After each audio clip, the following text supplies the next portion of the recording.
इन तीन तृष्णाओं में संसार फंसा हुआ है और इन तीन तृष्णाओं को खत्म करने के लिए भगवान ने त्रिशरण बनाया।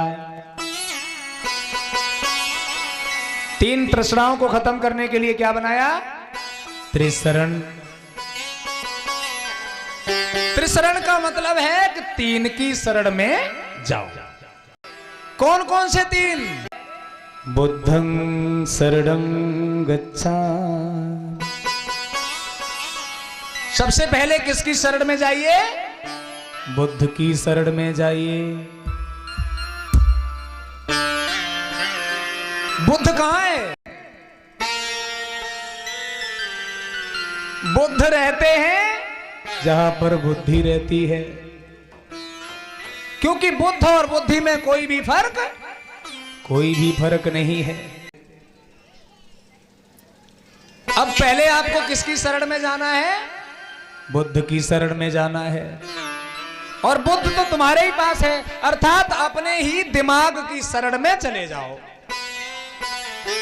कोई भी काम बिना विचारे मत करो, कोई भी काम सुना हुआ मत मानो, कोई भी झूठ और गप किसी की में मत आओ।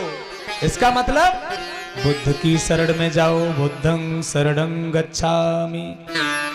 मैं बुद्ध की शरण में जा रहा हूं, मैं बुद्ध की शरण में जाता हूं, पहला। और दूसरा, धम्मं शरणं गच्छामि। दूसरे काय की शरण में जाएं? धम्म की शरण में जाएं। धम्म जानते हैं? धम्म कहते हैं मार्ग को, वो मार्ग जो सबसे पवित्र मार्ग है, वो मार्ग जो सबसे उचित मार्ग है, जिस मार्ग में कोई भी व्यवसन नहीं है, जिस मार्ग में कोई भी दुविधा नहीं है, जिस मार्ग में कोई अटोक नहीं है, जिस मार्ग में कोई भी व्याधि नहीं है, उसे हम धम्म कहते हैं। और धम्म की शरण ग्रहण करिए, ये दूसरा त्रिशरण है। उसके बाद में तीसरा, संघं शरणं गच्छामि। तीसरा त्रिशरण जो है वो संघ की शरण में जाने को कहता है। संघ की शरण क्यों जाएं?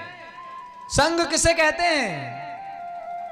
संघ कहते हैं जहां पर बहुत से लोगों का संगठन हो, बहुत से लोग जहां पर इकट्ठे हों, एकत्रित हों, या इकट्ठे होकर के रहना सीखिए।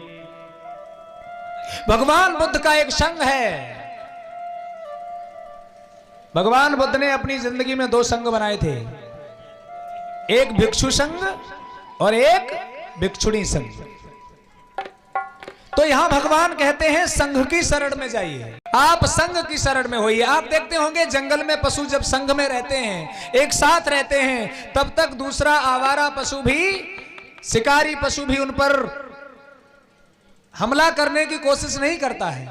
और जो संघ से भटक जाता है उस पर हमला होता है। इसलिए भगवान कहते हैं आप संघ की शरण में जाइए, या मैं संघ की शरण में जाता हूं। अब देखिए, भारतीय संविधान जब लिखा गया तो ये तीन त्रिशरण भारतीय संविधान के अंदर लागू किए गए। बाबा साहब डॉक्टर भीमराव अंबेडकर जी, इन्होंने भगवान बुद्ध के वचनों से, भगवान बुद्ध की वाणी से ही पूरे संविधान की रचना की। भगवान बुद्ध के बारे में उन्होंने स्वयं यहां तक कहा, शिक्षित बनो, संगठित रहो और बौद्ध धर्म को स्वीकार करो।